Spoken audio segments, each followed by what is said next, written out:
चालन क्रियाओं में हम ग्रीवा के लिए, कंधों के लिए, कमर के लिए और घुटनों के लिए अभ्यास करेंगे। इन क्रियाओं से हमारे शरीर में इंसुलिन लायक ग्रोथ हार्मोन में वृद्धि होगी, जिससे हमारा एनाबॉलिज्म या मेटाबॉलिज्म अच्छा होगा और हमारे जोड़ों में साइनोवियल फ्लूइड की मात्रा बढ़ जाएगी। सेल्स में आपस में संवाद करने में थोड़ा सुधार होगा। अब हम करते हैं पहला अभ्यास, ग्रीवा का अभ्यास। हाथों को अपने कमर पर इस तरह से रख लेंगे। श्वास को खाली करते हुए अपनी ग्रीवा को ऐसा झुकाएंगे कि हमारी चिन वक्ष की ओर जाए और वक्ष से टच करने का प्रयास करेंगे। श्वास खाली की स्थिति में हल्का रोकने के बाद में श्वास को भरते हुए मध्य स्थिति में आते हुए पीछे की ओर जाएंगे।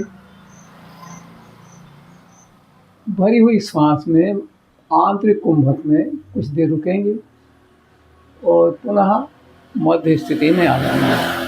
ये 3 आवृत्तियाँ या 5 आवृत्तियाँ अपने समय की उपलब्धता के अनुसार निर्धारित की जा सकती हैं। अगला अभ्यास है दाएं और बाएं सिर को झुकाना। श्वास को भर लीजिए और खाली करते हुए अपने बाएं कंधे की ओर धीरे धीरे झुकिए। ऐसा झुकिए कि आपका कान कंधे को स्पर्श करने की कोशिश करे या कर ले। इस स्थिति में बाएं कुंभक में कुछ देर रुकिए। सांस भरते हुए मध्य में आइए। हल्का सा रुकने के बाद सांस खाली करते हुए दाईं ओर कान को झुकाइए ताकि दाएं कंधे से उसका स्पर्श होने लगे। कंधे को ऊंचा नहीं करना, जितना जाए उतना ही ले जाना है। सांस भरते हुए वापस। अब हम बाएं और दाएं देखेंगे। सांस को भरिए, खाली करते हुए बाईं ओर को सिर को मोड़िए, पीछे की ओर देखने का प्रयास कीजिए।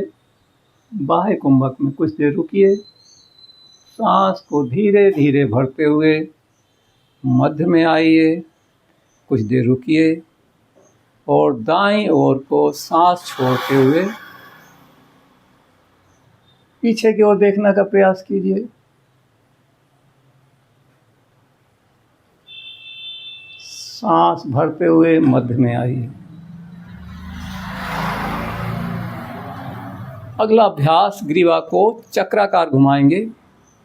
नियम वही है कि जब हम आगे से पीछे की ओर जाएंगे तो सांस को भरते हुए जाएंगे, पीछे से आगे की ओर आएंगे तो सांस को खाली करते हुए आएंगे, बिल्कुल धीरे धीरे।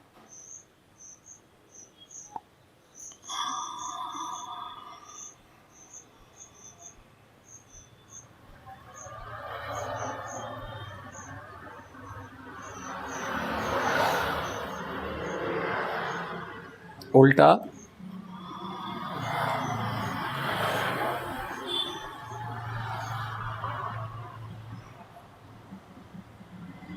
ये हुए हमारे ग्रीवा के अभ्यास। इन अभ्यासों में सावधानी रखना है कि जिनको गर्दन से संबंधित कोई तकलीफ है वो इन अभ्यासों को नहीं करेंगे।